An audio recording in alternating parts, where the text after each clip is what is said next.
কি একটা অবস্থা রে ভাই, মানুষ পাই না আর আমরা লোক খাই না, ফেলাই দিই। এখন কয়টা বাজে? সকালবেলা উঠছি অনেক আগেই, অনেক কাজকর্ম করলাম। এখন বাজে দেখেন, দেখা যাইতেছে না মনে হয়। এই যে এখন দেখা যাবে 10টা 20 বাজে, এখনো কিন্তু সকালের খাবার আমার খাওয়া হয় নাই। আর আমার ছেলেটা এখনো ঘুমাইতেছে ওই যে মশারির মধ্যে। আর কিসের জন্য বললাম মানুষ পাই না আর আমরা খাই না, এটা দেখেন আমাদের গাছে এত পেয়ারা হয়েছে যে আমরা খাইতে না পাই রে, পাইকে পাইকে পড়ে যাইতেছে। এই দেখেন কত পেয়ারা, এই করা তো গাছ থেকে পারছে। সব পেয়ারা কিন্তু নষ্ট হয়ে গেছে, এইগুলো কিন্তু একটাও খাওয়ার উপযুক্ত নাই। পাইকে পুরো তুলতুলা, এই যে একটা দেখেন, এই যে পুরা তুলতুল করতেছে, এটার ভিতরে ভাঙলে পরে পোক হয়ে গেছে সাদা সাদা, এইটা আর খাওয়া যাবে না। আর গাছে তো অনেক পেয়ারা হয়েছে এইবার। এই যে আমাদের ঘরের চাল, এটা হলো বারান্দার চাল। আর ওই যে দেখেন গাছের ডাল, কত পেয়ারা হয়েছে, রোদ্রের জন্য দূর থেকে দেখা যাইতেছে না। রাত্রে যখন ঘুমাইছি গাছ থেকে টপ টপ করে টিনের চালের পর এরকম বড় বড় পেয়ারা পড়তেছে, মনে হচ্ছে কেউ চালের পর ঢিল ছুটতেছে।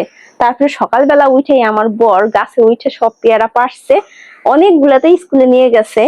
আর এই যে এইগুলা তো সব নষ্ট, তাছাড়াও কিন্তু আরো পেয়ারা নষ্ট হয়েছে গাছের নিচে। এই যে রাত ভরে এই পেয়ারা গুলো পড়ছে, কত পেয়ারা! 1 কেজি পেয়ারার বাজার মূল্য এখন কত? আমাদের গাছ থাকার জন্য আমরা তো পেয়ারা বাজার থেকে কিনেই খাই না। আমি সঠিক জানি না 1 কেজি পেয়ারার বাজার মূল্য এখন কয় টাকা হবে। তো আপনারা তো অনেকেই জানেন, কমেন্ট করেন কত টাকার পেয়ারা আমাদের নষ্ট হয়েছে। আমরা কিন্তু গাছের ফল সবজি কখনো বিক্রি করি না, বেশি হইলে অন্য মানুষকে দিয়ে দিই।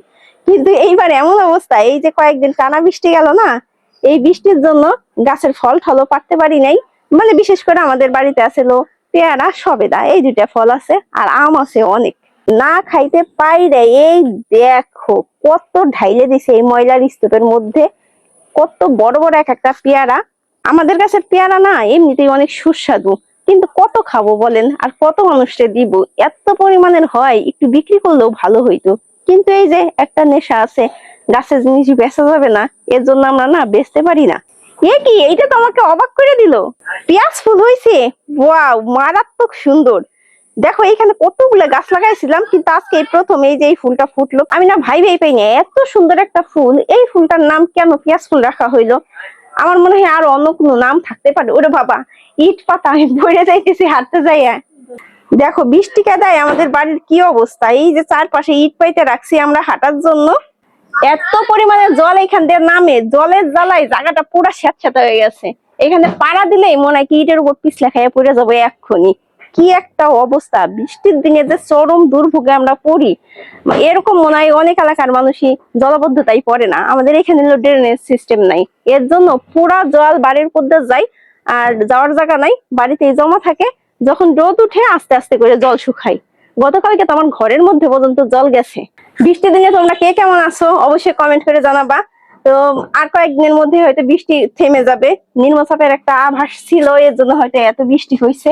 তো এখন আমি খুব খিদে লাগছে, খাইতে যাবো। সবাই ভালো থেকো, টাটা।